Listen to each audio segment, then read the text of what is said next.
So welcome, Appalachian Trail by Air by Kembrew. So we're on a flight simulator, and we're north of Clingman's Dome, flying in from Pigeon Forge, and I'm going to bank a hard left turn at Pecks Corner Shelter. And we're going to regain the trail at this point.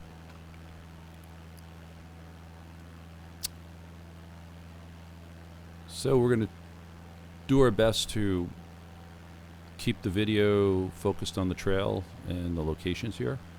So from Pecks Corner, we're going to be retracing a little bit of steps from the last video, and that's going to take us to, I think I called it Eagle Rock. There's those bare rocks there in the distance, and we're going to be over those shortly.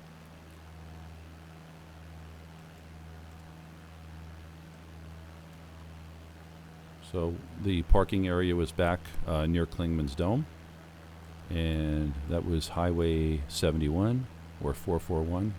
I'm calling it a highway. It does go up and over, and you can get into North Carolina. So that's called the Newfound Gap Highway. So that's your parking area for this region. So trying to bring some innovations into the mix here. We have some updated software from Microsoft, and I'm trying to run that at 60 frames per second, maybe up the resolution. So hopefully as I get a little better with each video, we'll get some resolution and bring in some new goodies. Another new goodie is I'm using ForeFlight. That's a software on the iPad. That's the upper right overlay. And I'm trying to bring in the actual shelter names onto the software.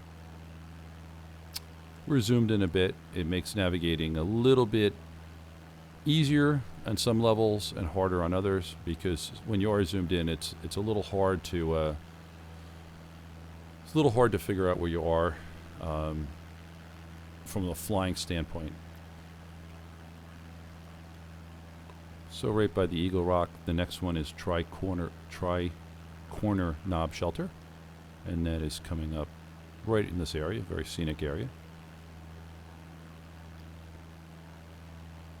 And this is where I kind of took off and flew back to Pigeon Forge on the last video, right at this spot.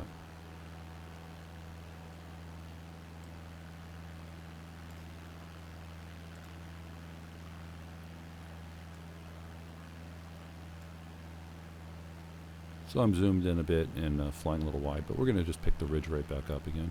You can see in the distance, it's really going down towards Knoxville, Pigeon Forge, all that area down that way to the west, northwest.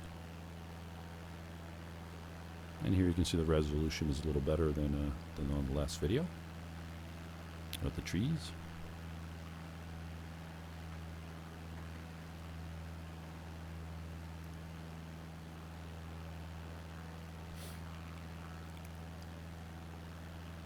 And we're on a high point, and you can see how it drops off of there again to the west.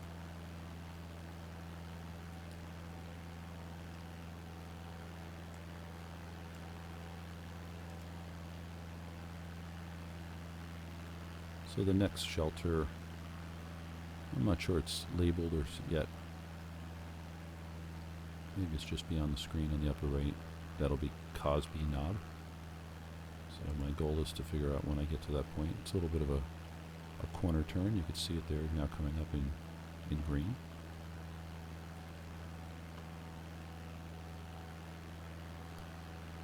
So the Great Smoky Mountains, 11 million visitors a year visit here. It's really, I'm kind of surprised, because I thought maybe Grand Canyon or something like that would be the #1 visited national forest, national park, but it's actually the Great Smokies. I guess not surprising. It's pretty drivable from many points on the East Coast here, plus Midwest. It's scenic. We're flying today. I'm going north to Elizabethton, which I think is still on the border of North Carolina and Tennessee.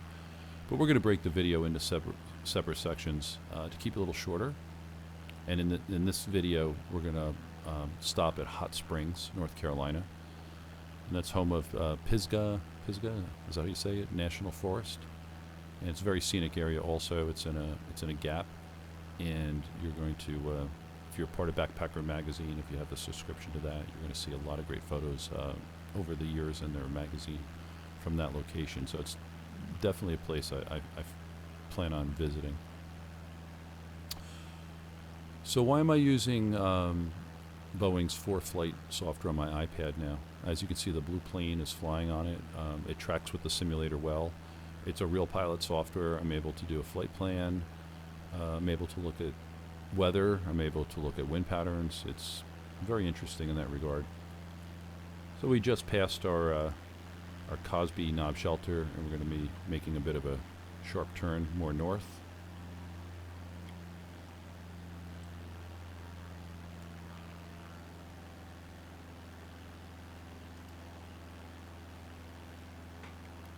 So I'm using the software because a friend has a plane. He has a Cessna 182 turbo. It's a little bigger engine. I think 6 cylinders instead of 4, like the Cessna 152 I'm playing around here in this game. Is 4-cylinder, no turbo.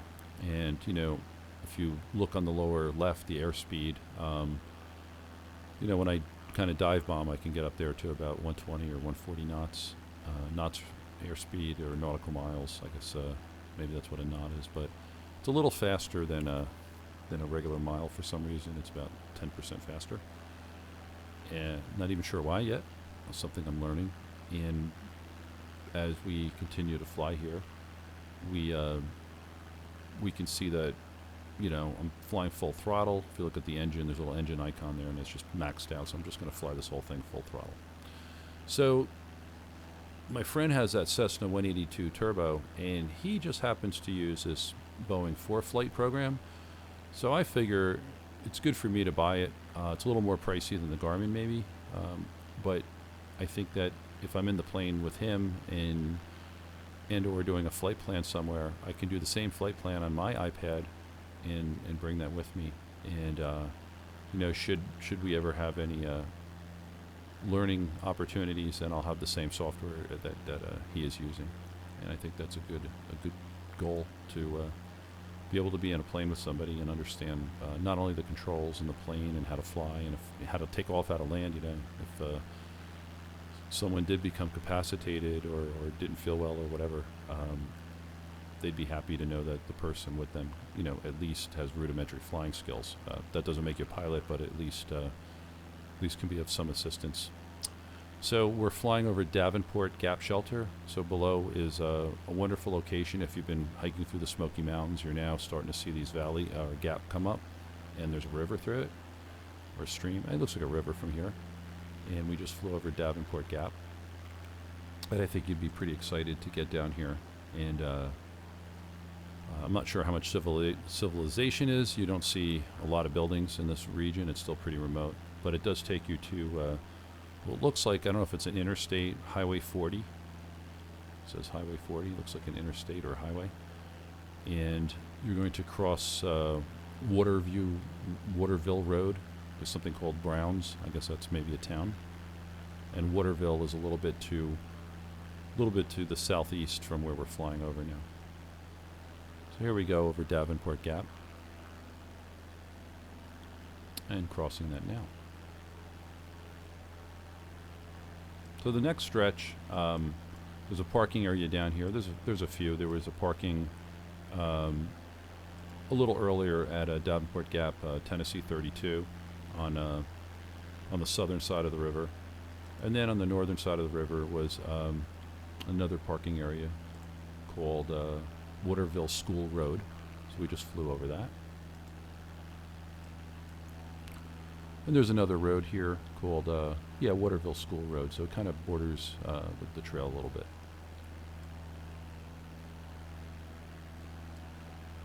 And that's where we're flying over now.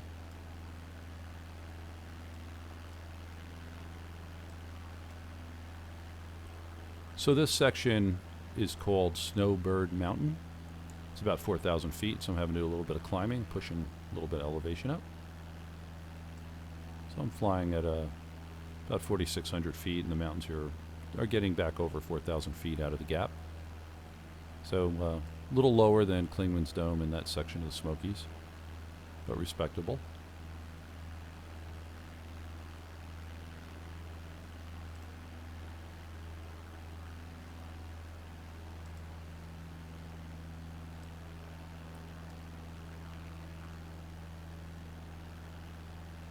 And I'm not really sure what I'm looking at there. I don't know if it's an observatory or a beacon or just an observation site.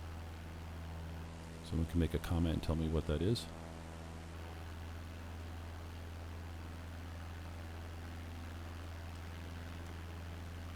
So this is Snowbird Mountain and Snowbird Ridge.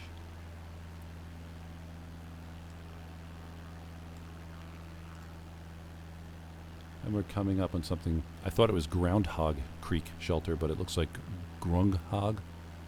I don't know if that's a spelling error on the Appalachian Trail Conservatory website, but I doubt it.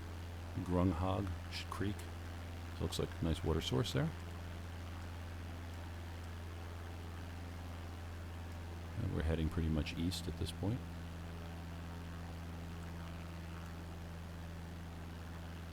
Just trying to keep my bearings. Track that magic red line by the air.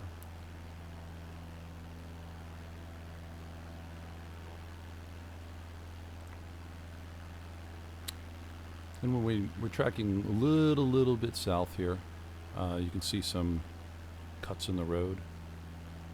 And as we go forward, then we're going to make a little bit of a turn. This is called Brown Gap. Brown Gap. And I think there's a road there. And there is a parking area, U.S. Forest Service 148A. And I kind of try to change my image there on the plane.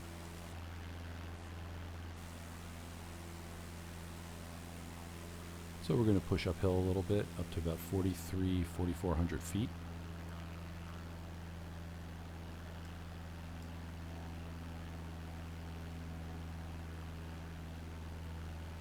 And I think this takes us to that max patch section, so you can see some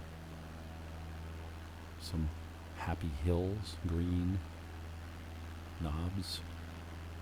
Looks like a really pretty section to hike, come day hiking. And there was that parking area, Brown Gap, so it's a nice little place to start out and hike max patch. And definitely spend some nice time here on what looks like Highland. Looks a little bit like Ireland or Scotland, I guess the Highlands. That's as close as I can think of that. And right ahead, we're going to be crossing a road, so that's North Carolina Route 1182 parking area. So we're coming up on that. And there's a couple parking areas here. So that's max patch. A friend of mine, Babbles on the trail, made a picture, or painting I should say. I have one of her paintings here. Looking at it now, looks kind of like a Smoky Mountain type thing with a bunch of fog. So we're flying over what's called Buckeye Ridge. So about 4,600 feet. As I mentioned, it is a highland. And the next shelter, which is right in this section, is called Roaring Fork Shelter. I don't think it's listed on the GPS so much.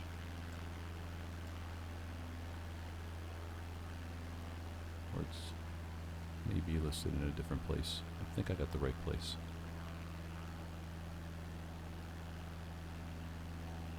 So as we continue pushing forward, we're going to cross over the road again. And that road is called, I think that's still Max Patch Road. Yes. And we're Round Mountain Road. You come up depending on the direction. I think I know where I am here. And there's a parking area right here. Lemon Gap, they call it. We'll see if we see it. See if we can see it from the air.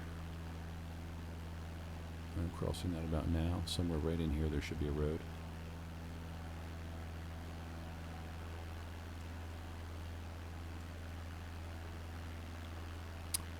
And the trail, more or less on the highland here, does parallel something called Rattlesnake Branch Road. Rattlesnake Branch Road, great name.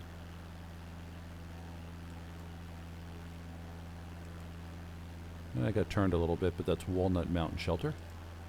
We just turned over Walnut Mountain.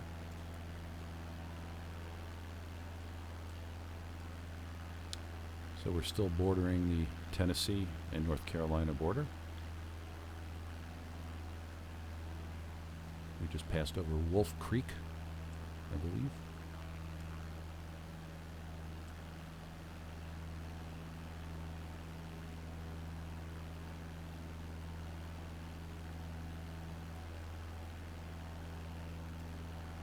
It looks like we have some switchbacks in this area coming up. Trail goes little squiggly lines here. So I think we're seeing in the distance another gap. That might be Hot Springs. We're going over a bit of the switchback area, so possibly a little bit of a rugged mountain.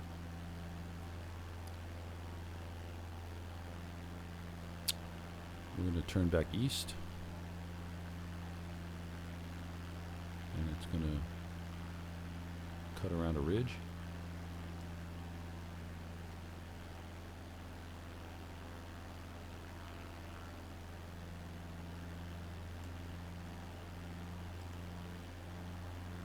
And we're going to end up at a location called Garand Flow Gap, so US Forest Service 3543.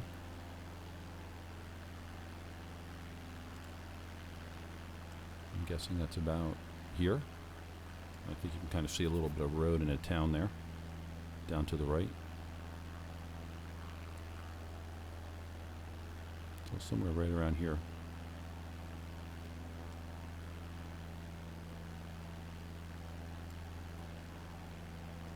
I hope you're following along with me. It's pretty cool for me doing this. It takes some time, but I really enjoy learning about the trail. I really enjoy the, even though it's a game, the beauty that is our country and United States. And just really seeing the scope and scale of the trail itself. I mean, just to walk this is amazing. So I'm going to make a little bit of a hard turn here to get around these ridges.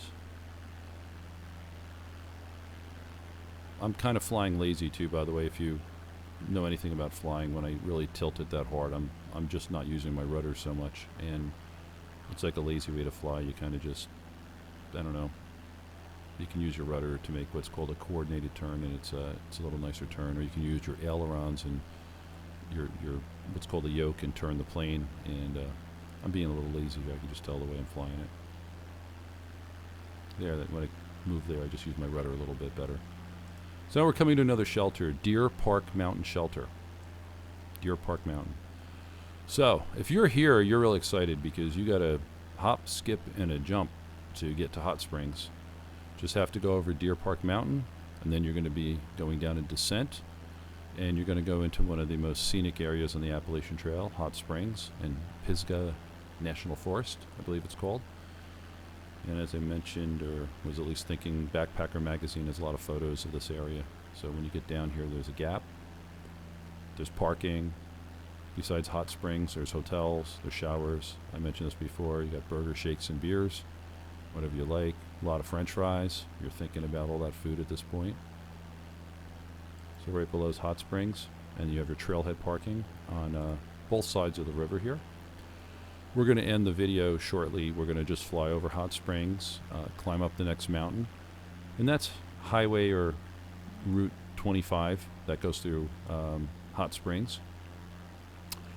So this is the first real civilization you've walked through for quite a long time. I mean, you know, a real town that the trail goes through.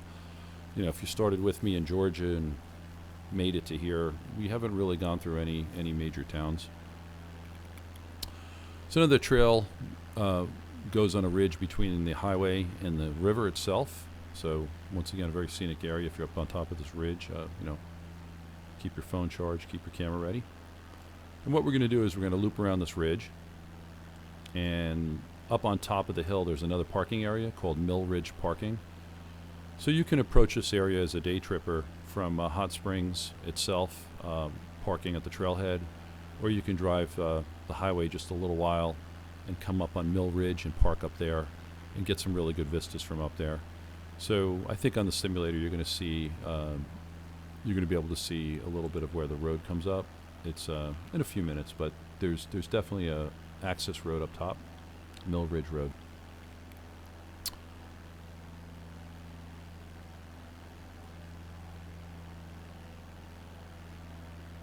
So this will conclude our video momentarily. I'm just going to fly a short distance more. So this is the parking area. I think you can see even on the simulator what looks like a road and nice grassy patch. So you can climb to some of these peaks and take all the photographs right from your road if you're not in great shape like I am at the moment. I haven't been hiking so much. I do plan on getting out this year. Have a couple events here local that I have to hang around for, and then I'm going to try to get down to Maryland and do Maryland and West Virginia, about 50-mile stretch as my next hike.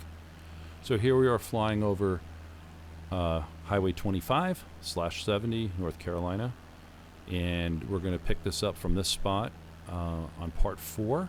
Like and share, subscribe if you like. I'm Ken Brew. Welcome to the Appalachian Trail Flight Series. Thank you.